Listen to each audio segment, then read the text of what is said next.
फसल बीमा योजना से लेकर के बहुत सारी योजनाएं ये ट्रैक्टर खड़े हैं, ये फार्म मशीनरी बैंक से लेकर के 80% तक की छूट, बीज में छूट, फार्म मशीनरी बैंक में छूट, कृषि यंत्रों में छूट, सब में छूट खाते में आ रही है आपके।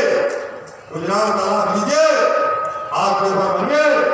अब जो बिल पास हुए हैं मंत्री जी बताएंगे, मैं ज्यादा नहीं कहना चाहता। बांदा के कृषि विश्वविद्यालय में मौजूद हूँ। यहाँ पर 20 फरवरी से 3 दिवसीय किसान मेला लगाया गया था, जिसमें अलग अलग जिलों सहित राज्यों के भी किसान यहाँ पर शामिल हुए थे और अपनी अपनी स्टॉलों को लगाकर प्रदर्शन किया था। आज इस मेले का समापन है, जिसमें केंद्रीय कृषि मंत्री आए हुए थे समापन के दौरान। तो आइए जानते हैं यहाँ पर किस तरह का मेला था और उसका क्या उद्देश्य था। मेले की ज़रूरत होती है, हर किसी भी योजनाओं को अच्छे से लोगों तक पहुंचाने के लिए इस तरह के मेलों का आयोजन होना बहुत ज़रूरी है, क्योंकि वैसे हर व्यक्ति तक ये योजनाओं का पता नहीं चल पाता। जब हम यहाँ इकट्ठे होते हैं, मंच से योजनाओं के बारे में बताया जाता है, सब एक दूसरे की हस्तकलाओं से परिचित होते हैं और दूसरों ने जो अच्छे से काम किया उनको प्रोत्साहित किया जाता, तो उससे देख के जो लोग नहीं कर पाते हैं वो भी आगे के लिए अपने लिए प्रयास करते हैं कि हम अधिक से अधिक सफल हों, कैसे दूसरों को जैसे हम भी बन सकें। तो बहुत आप किसान भाइयों को क्या बताना चाहेंगे? किसान भाइयों को बताना चाहेंगे कि जो भी नई योजनाएं हैं आप उनसे जुड़ें, इस तरह के मेलों में बढ़ के प्रतिभाग करें और अपनी फसल को कीटाणु से कैसे बचाना है, ये सब जानकारियाँ यहाँ से ग्रहण करके और अच्छी से अच्छी उपज पैदा करें, जिससे देश का भी उत्थान हो और किसान का भी उत्थान हो। जी, आप लोग क्या खरीदारी कर रहे हैं? कुछ नहीं, बस देख रहे हैं, जो पसंद आएंगे वो खरीद लेंगे। जी, कैसा लग रहा है आपको? अच्छा लग रहा है। क्या खास है आपके लिए? बहुत खास है, कुछ बताएं। बहुत कुछ है, अच्छा लग रहा है। हम लोग को सब लोग साथ में हैं, घूम रहे हैं तो अच्छा लग रहा है। कितने आप छात्राएं आए हुए हैं? 35 हैं। पहली बार आई हैं और कभी आई हैं? पहली बार आए हैं। सबसे पहले तो ये है कि जो हम लोग देसी वैरायटी पे भी हमारा काम चल रहा है, क्योंकि देसी वैरायटी का जो बीज है वो लुप्त होता जा रहा है। ये हमारे द्वारा प्राइवेट कंपनियों द्वारा थोपा जा रहा है कि किसान के पास जो उनका खुद का बीज था उसको छीना गया और जो है अभी उनको प्राइवेट बीज या प्राइवेट फर्म के तहत बीज दिया जाता है हाइब्रिड बीज का। तो उन सब चीज़ों की वजह से जो है किसान अपना सही उत्पादन नहीं ले पा रहा है, या फिर उत्पादन ले भी पा रहा है तो बहुत सारी बीमारियां आ रही हैं या कीड़े लग रहे हैं, जिससे उनको खेती में लागत ज़्यादा खर्च करनी पड़ रही है। तो अभी हम लोगों का उद्देश्य ये भी है कि हम लोग जो है देसी वैरायटी के बीज को संरक्षित करें, जिससे कि आगे आने वाली पीढ़ी को हम देसी बीज दे पाएँ। ये यहाँ पे कृषि मेला जो है 3 दिन से चल रहा है। आज मेले का जो है अंतिम दिन है और मेले का जो उद्देश्य होता है कृषि मेले का, उसमें दूर दूर से आए हुए किसान हैं जो कि अपने यहाँ पे खेती संबंधित जानकारियाँ ले पाएँ, या फिर और सारी चीज़ें हैं जैसे कि कौन सा बीज बोना है, कौन सा खाद डालना है, कितनी मात्रा में डालना है। और मेले में आते हैं तो तरह तरह की जानकारियाँ मिलती हैं, प्राप्त होती हैं, जैसे कि उनको कौन सी खेती करना चाहिए, नकदी फसलें करनी चाहिए या सब्जी की खेती करना चाहिए। तो इन सब चीज़ों का जो है अनुभव मिलता है। मेले के बारे में जो है किसान लोगों को जो है ज्ञान देना है। ये लोन के बारे में जो है हम लोगों को बताना है। किस तरह का लोन के बारे में बताना है कि ये ग्रामीण वालों के लिए है, शहरी क्षेत्र वालों के लिए है।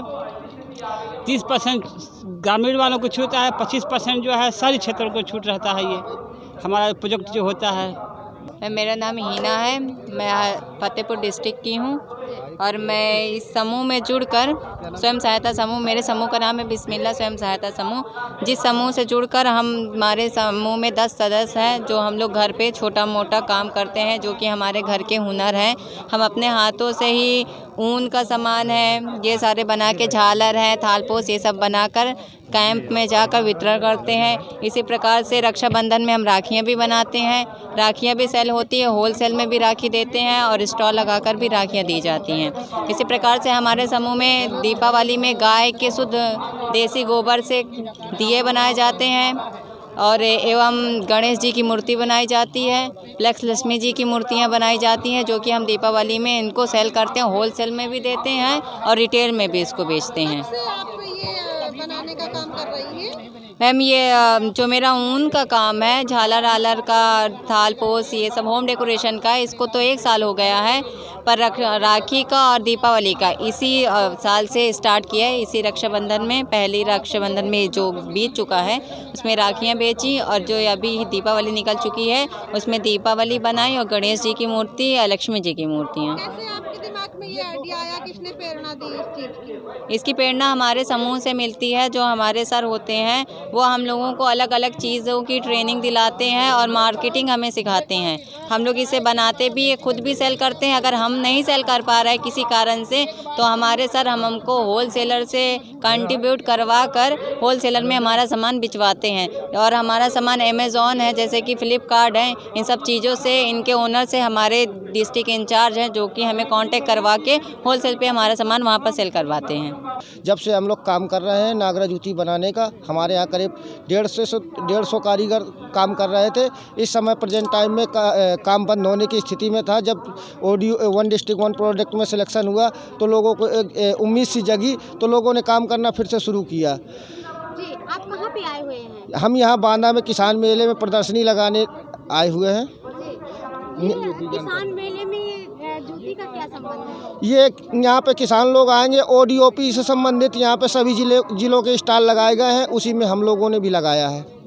पहले तो ये सोचा था कि अकेली कहाँ जाऊंगी, कोई दिक्कत पड़ेगी तो कौन सहायता करेगा, कहीं भूल जाऊंगी तो कौन सहायता करेगा, इसलिए अब यहाँ पे अब अच्छा लगा। यहाँ पे मेला आने से अच्छा लगा। अब मेरा आगे चलने का कोई और अच्छा इरादा बढ़ रहा है कि मैं अच्छा इरादा। मूंज के उत्पाद के लिए किसान मेला में आई हूँ, बुलाया गया है। यहाँ की बिक्री देख के मुझे अच्छा लगा, और 1 डिस्ट्रिक्ट 1 प्रोडक्ट योगी जी ने इसको चुना है।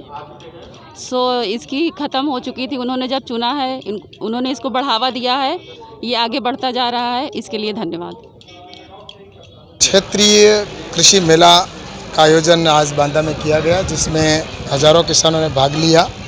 और यहाँ पर कृषि के जो उपकरण हैं या कृषि के जो नए नए प्रयोग किए गए हैं, नई वेराइटियाँ हैं, उनके बारे में प्रदर्शनी लगाई गई।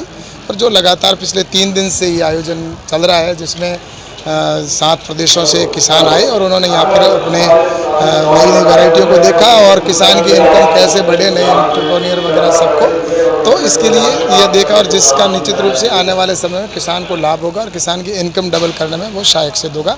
तो आज इस मेले का आयोजन किया, जिसके अंदर मुझे आज आने का अवसर मिला। निश्चित रूप से बुंदेलखंड के लिए अगर बात करें तो ये क्षेत्र वास्तव में, यहाँ पर अगर कृषि के अंदर बहुत कुछ पोटेंशियल है। यहाँ पर दलहन हो, तिलहन हो, उसके लिए यार इंटीग्रेटेड फार्मिंग के माध्यम से, हॉर्टिकल्चर के माध्यम से बहुत कुछ लाभ लिया जाता है। सरकार की योजना है कि 10,000 FPO बनाएं, 10,000 FPO भी बनेंगे। तो उसके लिए जो यहाँ का टारगेट है उसको भी आज मोदी जी की सरकार लगातार प्रयास कर रही है कि किसी तरह से यहाँ पर FPO बने, और जो किसानों को सब्सिडी मिल रही है केंद्र की और राज्य सरकार की योजना की, तो उनके द्वारा हम यहाँ पर प्रयास कर रहे हैं कि बुंदेलखंड क्षेत्र है उसके अंदर भी हम कृषि किसानों के उत्पादन को बढ़ाएं और किसान को लागत अच्छी मिले। इसके लिए ये इस मेले के माध्यम से निश्चित रूप से लाभ मिलेगा। खबर लहरिया, आपकी खबर आपकी भाषा।